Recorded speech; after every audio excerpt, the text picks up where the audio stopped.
Hey Tradies, welcome back to the Hey Tradies Podcast.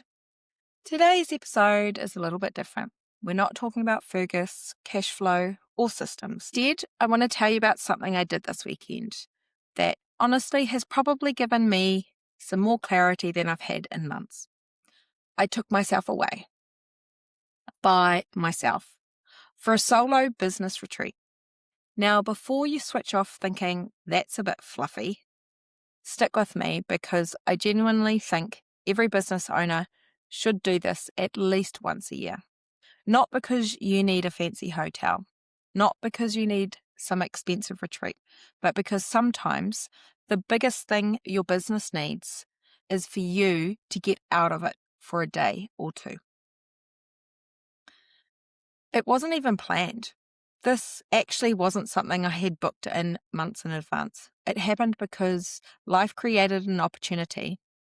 My youngest son was heading off to school camp in Mangawai. If you've got kids, you'll know that when one disappears for a couple of nights, the whole house suddenly feels different.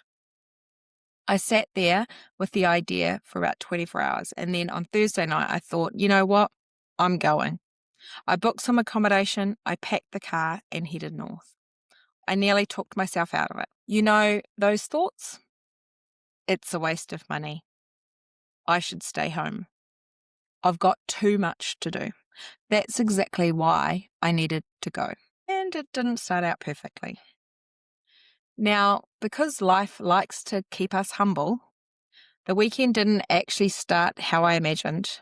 I got there much later than planned, grabbed some dinner, pretty much fell into bed. No planning, no journaling, no grand strategy session, just sleep. I probably needed that more than anything. Started with myself.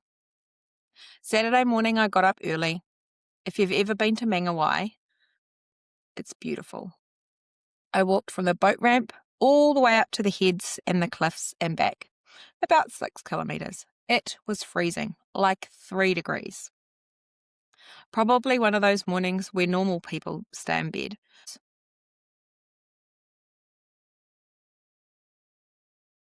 But watching the sunrise over the water and sand dunes, taking photos, having absolutely nobody needing anything from me, it filled my cup.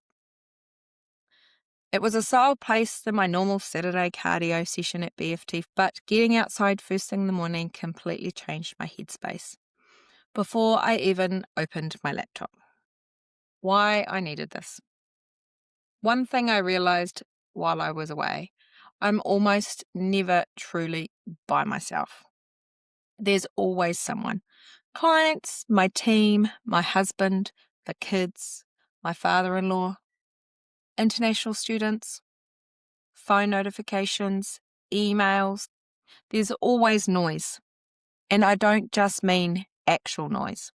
I mean the mental noise, the running to-do list, the conversations happening inside your head. What I haven't done, what have I forgotten, what I need to fix on Monday. I think a lot of business owners live in this space, and we don't even realize how loud it is until it suddenly goes quiet. What I actually did. I didn't spend the whole weekend staring out of the ocean, although I probably could have. Before I started, I wrote myself a simple checklist of what I wanted to get done. Not a massive to-do list, just a few things I wanted to achieve. The first thing I did was wrap up July. I looked at my highlights, my lowlights, lessons I'd learnt, and what I was grateful for. Now, July had been a big month. We've been recruiting, interviewing, reading CVs, meeting candidates. Recruiting takes so much energy. So before I rushed into August, I wanted to stop and actually process what had happened. Then I chose 3 goals for August, not 30, just 3.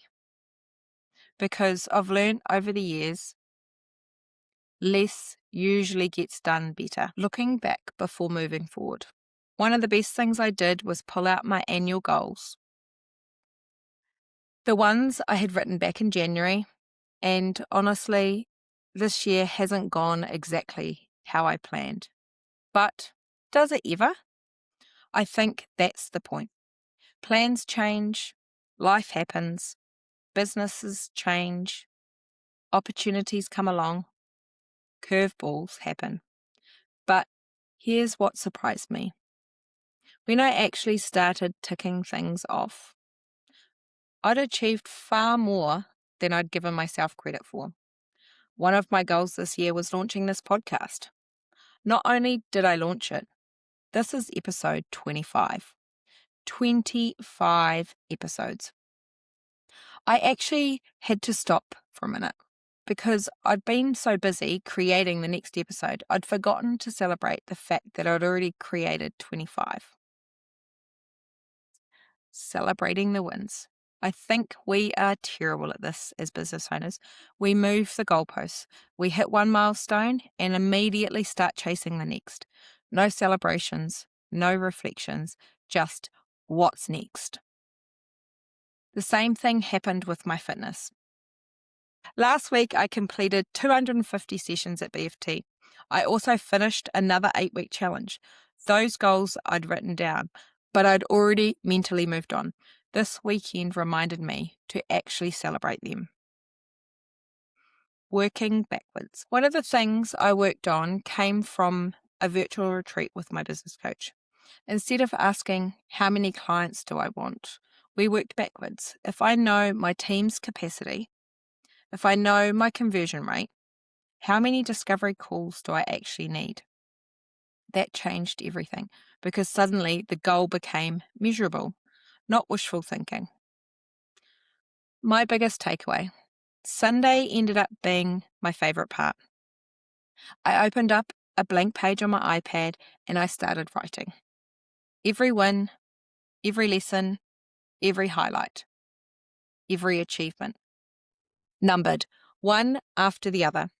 By the time I stopped, I'd written down 151 wins. 151. And there are probably another 50 I forgot. Things like launching this podcast, becoming a finalist in the VA Awards, recruiting new team members, helping more tradies, gym milestones, personal growth, business growth, all the little things I'd forgotten because I'd been too busy chasing the next thing.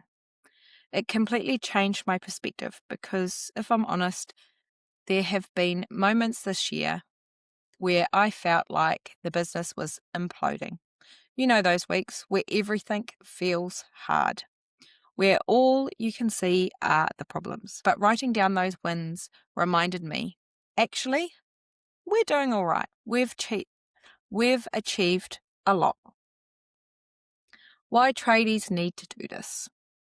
And this is why I wanted to record this episode, because I don't think many tradies ever stop. You finish one job, you start the next. 1 week becomes another, 1 month becomes another, and suddenly it's Christmas. And you've never actually stopped to ask, am I building the business I wanted? Sometimes we don't need another tool or another app or another strategy. Sometimes you just need a weekend away with your own thoughts. Action step. I want to challenge you. Before the end of the year, book yourself one day or even one night away. It doesn't have to be fancy. It doesn't have to be expensive. Go somewhere with your laptop, a notebook, a coffee, and some quiet. Wrap up where you've been. Celebrate the wins that you've achieved. Work out where you're going. Your business deserves more than you surviving week to week. And so do you. If one of the things that came up for you while listening to this episode is that you're spending so much time working in the business that you never got time to work on it, that's exactly where we help. Whether it's implementing better systems or taking day-to-day admin off your plate with our monthly support package. Our goal is to create a space for you to think like the business owner you are, because the best ideas really come when you're putting out fires. They come when you have got time and headspace to think. So I'll catch you in the next episode. And if you've got something out of this episode, do me a favor and share it with another tradie. And if you're enjoying the podcast, a quick follow or rating on your favorite podcast app goes a long way, and it helps more tradies find the show and get their business sorted.